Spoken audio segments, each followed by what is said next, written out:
Being a massive Stephen King fan, and given that it's Halloween, I thought it would be a good time to check out the newest movie adaptation of one of King's seminal works, Salem's Lot. Salem's Lot has been remade and re-released straight on Max. I thought this was a strange move given the season and pedigree behind the name, but here we go. This version of the popular novel was directed by Gary Dauberman. It primarily follows Ben Mears, played by Louis Pullman, a writer, like many King characters, who returns to his hometown of Jerusalem's Lot. It doesn't take long for him to figure out that something's off in the town, and not much longer than that to realize that vampires are involved. Ben forms a makeshift team to combat this supernatural threat with local girl Susan Norton, played by Mackenzie Lee, Matt Burke, played by Bill Camp, Father Callahan, whose role I feel was very much reduced, played by John Benjamin Hickey, Dr. Cody, played by Afrey Woodard, and Mark Pitchery, a kid with a passion for horror, played by the show-stealing Jordan Preston Carter. This is an interesting movie to review. There's a lot wrong about it, but for some reason, these things don't hit the same that they normally would for me. I have a couple theories as to why, but first, let's get into what didn't work about Salem's Lot. This movie moves at such a breakneck speed, there isn't much time to get attached to any of the characters. In fact, I could barely remember any of the characters' names and had to look them up on IMDb for this write-up. The only one I felt really attached to was the kid, Mark, but that's just because he was a total badass. The other thing I found lacking in this movie was that Salem's Lot is one of only very few Stephen King books, especially early Stephen King books, that I found to be painfully boring. I gave up reading it twice, and even gave up on the audiobook once before restarting and deciding it was time to just get through it. In the world of digital media that we live in, so many small concepts are being stretched into 6 or 8 episode series to get people to pay for multiple months of their subscription to see the whole story. Salem's Lot, I found to be the opposite. I would have been happy seeing the 6-hour version of the movie so that we could dive into all of the characters and get more depth on it. The small amount of time we got to spend with them made them likable enough as pieces in a story. The cast is strong in their roles and they own their characters even without a ton of development. The only weakling I found in the cast was in the lead, Louis Pullman. No personal offense to Pullman intended. He just wasn't the guy to instantly bring the audience along for the ride that he was leading a band against the supernatural. Maybe with more time, we could have further developed him as the reluctant hero, but what we got, he just didn't seem the guy. He didn't have the charisma that I needed. Okay, stick with me. I just listed off some not so favorable things, but there is more to cover, and there's more reason to watch this movie. When the characters realize they're facing vampires, it comes on quickly. It felt a little unnatural from the context of the movie for these characters to just accept something so supernatural.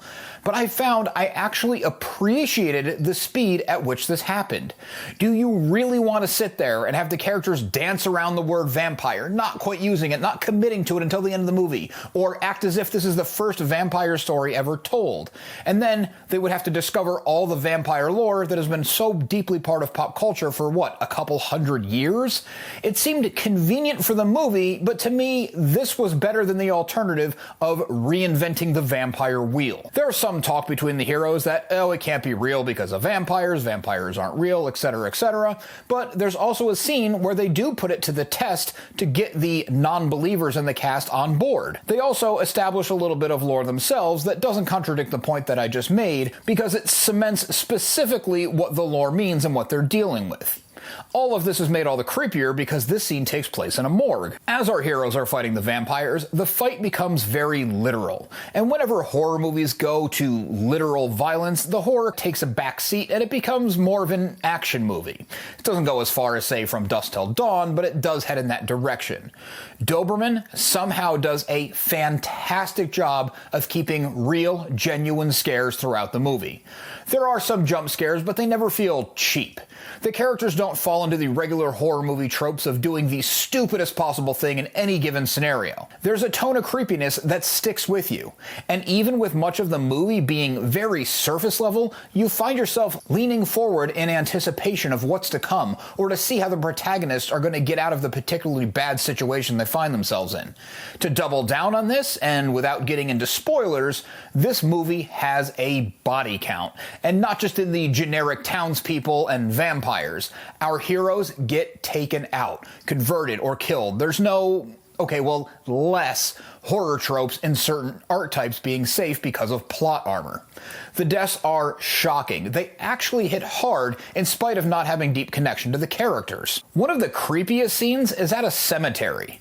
It's a very old school vampire scene and speaks to how the whole town is ultimately affected, even though it's focusing on just one character who up until this moment was pretty incidental. I found the scene masterfully done. It used suspense and clever shooting, and the VFX were kept to a tasteful minimum so that it'll age well for rewatching. That being said, when it's time to get to the action, it does deliver. Minor spoilers, but there's an awesome scene at a drive-in movie theater. The creeping shadows of sundown make for an amazing ticking clock for our human characters. The heroes have to battle the supernatural, and there's even extra outside threats that make the scene even more exciting while upping the stakes. And I actually did not mean to make a pun there when I wrote this. So far, I've talked a lot about what the movie missed on and covered a lot of why those things don't really matter in this rare case. The number one thing that this movie excels at, and I cannot emphasize this enough, the number one reason why you should absolutely watch this movie is the cinematography. It's on another level. More than once, the buddy that I watched this movie with and I had leaned over to each other to talk about a certain shot, use of lighting, or transition. Whoever shot and whoever edited this movie were absolutely paying attention to every single frame and angle. It is exceptional. This alone makes the movie worth watching and surpasses any weaknesses in the pacing, plot, or characters. Is Salem's Lot a perfect movie? Not at all. But this movie adaptation is far more entertaining than I found the source material to be, and it was a fun watch with a friend. I used to be a lot more critical about everything I watched, and a handful of years ago, I might have been a lot more negative about this movie in particular. I think part of the reason for my softening reviews is I like to consider myself a creator at this point. I do this a YouTube channel, I have my Star Wars YouTube channel, Imperial Remnant, and I have my comics, Social Studies. Now, I'm not doing anything on such a high level as Salem's Lot. Another reason, and I think this one is far more important, is the lowering on the bar of quality overall with our entertainment. With the streaming wars in full swing, we have no shortage of new content to watch, but it's very much quantity over quality. The amount of movies and shows that come onto every streaming service that just aren't worth anyone's time is staggering. So despite its shortcomings, Salem's Lot is a fast ride that's masterfully shot and was actually a fun viewing experience.